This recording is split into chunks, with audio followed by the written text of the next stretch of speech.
Bine v-am găsit, dragii mei din Zodia Balanță, oriunde v-ați afla. Bine ați venit tuturor pe canalul meu, Tarot Flor de Loto. Numele meu este Nina, pentru cei care nu mă cunosc, și ca de fiecare dată mă bucur să vă alături la fiecare lectură. Atât pe dragii mei abonați, cărora trebuie să le mulțumesc ca de fiecare dată pentru like-uri, pentru comentarii, pentru distribuiri, cum de asemenea și pentru celor care sunteți poate pentru prima oară aici pe canal. Azi voi face o lectură temporală fără limită de timp, o lectură pe care voi să o puteți urmări oricând vreți sau atunci când apare în viața voastră. Desigur, dragii mei, nu uitați faptul că voi sunteți constructorii propriei voastre vieți, așa că vă rog din suflet să luați decât acele mesaje care rezonează cu voi, iar restul lăsați-le să zboare în univers, pentru că sigur sunt pentru alte energii, alte persoane care într-o mai mică sau mai mare măsură au legătură cu Zodia Balanță. Cum de asemenea puteți urmări și celelalte lecturi pentru Zodia Balanță, lecturi atemporale, desigur, pe care le puteți găsi în lista Tarot 2025. Și haideți să începem, dragii mei, să vedem care este energia, dragilor mei, din Balanță. Și avem numărul 14. Avem numărul 14, care printr-o reducere ne dă un 5 și avem aici concentrare.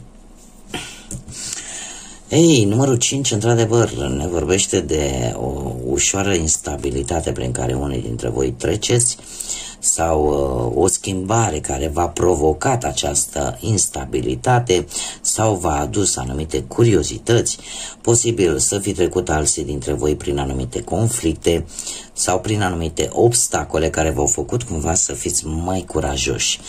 Noi experiențe care poate au apărut în viața voastră, schimbări mari, tensiuni poate la fel de mari. Acum, fiecare trebuie să adapteze în funcție de situația în care se află și unde rezonează. Cert este că ți-ai dat seama că trebuie să te concentrezi mult mai bine, trebuie să fii flexibil și să te adaptezi a tuturor acestor schimbări care au venit în viața voastră. De asemenea, numărul 5 poate vorbi de acea dorință de libertate și acea dorință de stabilitate. Cartea în sine ne vorbește de acea concentrare de care unii dintre voi dați dovadă în a nu vă lăsa influențați de bârfele celor negativi. Cumva trebuie să vă focusați cât mai mult pe ce aveți voi de rezolvat important pentru voi și să nu plecați urechea în stânga și în dreapta la tot ce spune lumea. Da, cumva să evitați acele conflicte innecesare și care nu fac altceva decât să vă desconcentreze de la ce este important de fapt. Haideți să vedem ce ne spune și tarotul și ce vine în viața profesională pentru dragii mei din Balanță.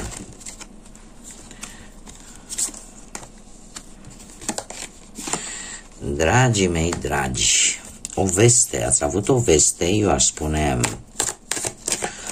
destul de bună în ceea ce privește cariera, viața voastră profesională, cu acest paj de bâte, o veste care a venit cu schimbări favorabile și ți-a adus stabilitate, stabilitate pe care o vedem și în prezent din punctul ăsta de vedere profesional. Chiar aș zice că unii dintre voi sunteți chiar la un job în care nu vă place în mod excesiv, să zicem, nu vă face foarte mare plăcere activitatea pe care voi o prestați în respectivul loc, dar atâta timp cât pentru voi suma de bani pe care o primiți la respectivul job vă asigură sau vă dă acea stare de stabilitate, cumva parcă nici nu vă mai interesează. Ce ar mai fi de spus? În prezent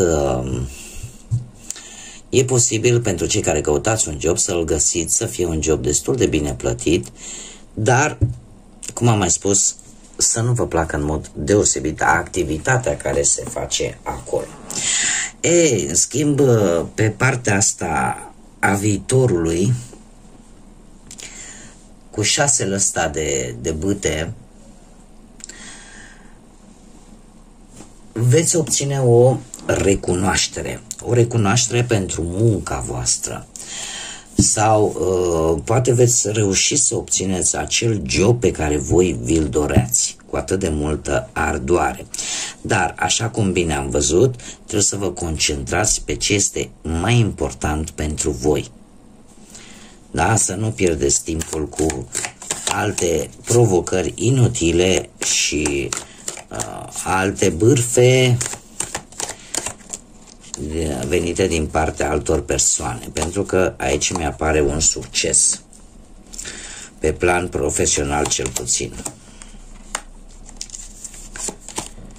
Bun, dragii mei dragi, pe plan material, pe planul bănuților, avem un 10 de monede. Ați avut o perioadă destul de bună din punctul ăsta de vedere material.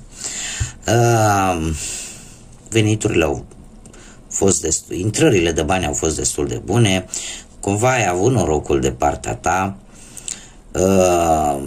nu știu, posibil, nu știu, să fi primit niște bani din trecut sau niște bani care sunt legați de familie, de vreo moștenire sau din partea unui familiar, posibil vreo datorie, ceva la care poate nici nu vă gândeați. În prezent, totuși, avem un 10 de spade. Un 10 de spade care îmi spune că e posibil în acest moment să fi pierdut anumite sume de bani. De ce? Poate din cauza unor persoane în care voi aveați încredere. Nu știu, poate ați dat un împrumut, ați dat sau ați luat, da? Și lucrurile nu prea au ieșit așa cum trebuie. Dar viitorul apropiat îmi spune altceva, ca să zic. Îmi spune opusul. De ce? Avem un 9 de monede. Un 9 de monede care îmi zice că dacă până acum poate că ai avut puține șanse în ceea ce privește banii, se pare că lucrurile se schimbă și veți fi destul de echilibrați. Mai un pic.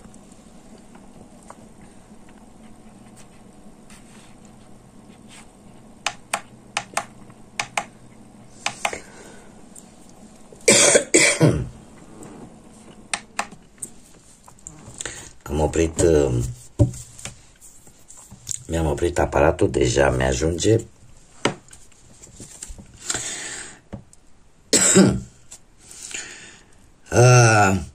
De ce spun acest lucru? Pentru că ai o reușită la nivel personal, o intrare de bănuți care, chiar dacă tu ai pierdut aici, cumva te vei echilibra. Da? Nu, lucrurile nu vor rămâne așa, adică nu vei rămâne neapărat în pierdere. Ceva se va întâmpla și vei reuși să rezolvi, poate să recuperezi banii ăștia, sau poate să-i câștigi din altă parte și în felul ăsta să compensezi pierderea. Haideți să vedem cu dragostea cum stați, dragii mei, din balanță. Și prima dată începem cu cei care sunteți deja într-o pereche. Cei care sunteți într-o pereche am un paș de spade aici. Un paș de spade care mie îmi spune că ceva conflicte ușoare posibil să fie avut într-un trecut apropiat. Cumva simțeați să aveți nevoie de mai mult spațiu, poate voi, poate perechea voastră. Cert este că în prezent vă simțiți un pic cam obosiți. Și eu aș spune că e vorba despre voi. Voi sunteți cei care posibil să aveți nevoie de un pic de spațiu, de un pic de liniște, de pauză, ca să zic așa. Probabil că aceste mici conflicte, că e posibil să nu fi fost conflicte foarte mari, să fi fost mici, dar dese. Și atunci lucrul ăsta te obosește foarte tare în timp. 9 de bâte îmi spune că trebuie să vă, cumva, nu poți să lupți singur când e vorba de relație. Da? Trebuie să fiți amândoi cei care luptă pentru relația voastră. Viitorul apropiat vine cu pusnicul. Zodia Fecioară, nu știu dacă vă spune ceva. Și aici avem alte zodii de aer, la fel ca și voi, Gemeni, Balanță sau Vărsător. Dar viitorul apropiat vine cu pusnicul care îmi spune că va fi o lipsă de comunicare între voi. Poate tocmai din cauza acelei dorințe de singurătate sau poate cumva nu reușiți să găsiți acea punte de legătură în așa fel încât să mergeți amândoi în aceeași direcție. E ceva aici care ține de trecut, nu știu, poate o întâmplare din trecut peste care voi nu puteți trece sau poate o relație din trecut care încă vă macină. Ceva există aici care cel puțin pe voi vă face vă face să fiți un pic mai retrași și să vreți să stați un pic mai singurei, așa, aveți nevoie de spațiu. Haideți să vedem ce vine pentru cei care sunt singuri, în urma poate a văduviei, a unui divorț, poate a unei separări, sau poate pur și simplu nu ați găsit până acum jumătatea voastră. Dragii mei, voi ați avut de luat o decizie destul de importantă, ați cam jonglat, ori între două persoane, ori între două relații. Cert este că a fost o perioadă în trecutul vostru în care a zis, domne, ați spus mereu, domne, o să-mi fac timp, dar parcă nu se reușea să se facă timp și pentru tanda, și pentru manda, și pentru unul și pentru celălalt. Așa că, în prezent, mie mi-apare acest 6 de spade, care îmi spune că unii dintre voi veți lăsa toată rutina și efectiv și toată această obișnuință, da, de a lucra la două mese, ca să zic așa, și sunteți în faza în care vreți să lăsați cumva totul în urmă și să căutați către alte zări. Aici mi-apare o călătorie peste o apă posibil, sau care trece pe lângă o apă, dar nu neapărat. Dar este o călătorie pe care voi vreți să o faceți, dacă n-ați făcut-o deja, tocmai pentru că simțiți că trebuie să căutați sau să găsiți iubirea în respectivul loc unde voi vreți să plecați. Ce-ar mai fi, dacă nu vorbim de această călătorie, atunci vorbim de o perioadă de tranziție. O perioadă de tranziție destul de dură pentru unii dintre voi, în care vreți să lăsați în urmă ceva ce v-a adus această îndoială. Și vreți să schimbați, poate, nu știu, modul în care vedeți relația sau modalitatea în care căutați persoanele care să vină în viața voastră. Eu trebuie să vă spun că încotro veți merge voi, va fi și o energie de foc. O energie de foc foarte focoasă, foarte pasională, zodii de foc, berbec, leu, săgetător, cineva care e posibil să fie un pic mai tânăr decât voi, dar care să vă atragă. Să vă atragă tocmai prin pasiunea pe care o are, prin faptul că parcă nu se lasă până nu obține ceea ce își dorește și e posibil să fie cineva care are legătură și cu munca voastră, da? Și cumva voi vreți să vă convingeți, veți face această călătorie tocmai pentru a vă convinge dacă respectiva persoană este într-adevăr ceea ce voi căutați, dacă este decât o iubire trecătoare sau dacă poate deveni o relație serioasă. Haideți să vedem ce mesaj am pentru voi. Vântul destinului sau vânturile destinului.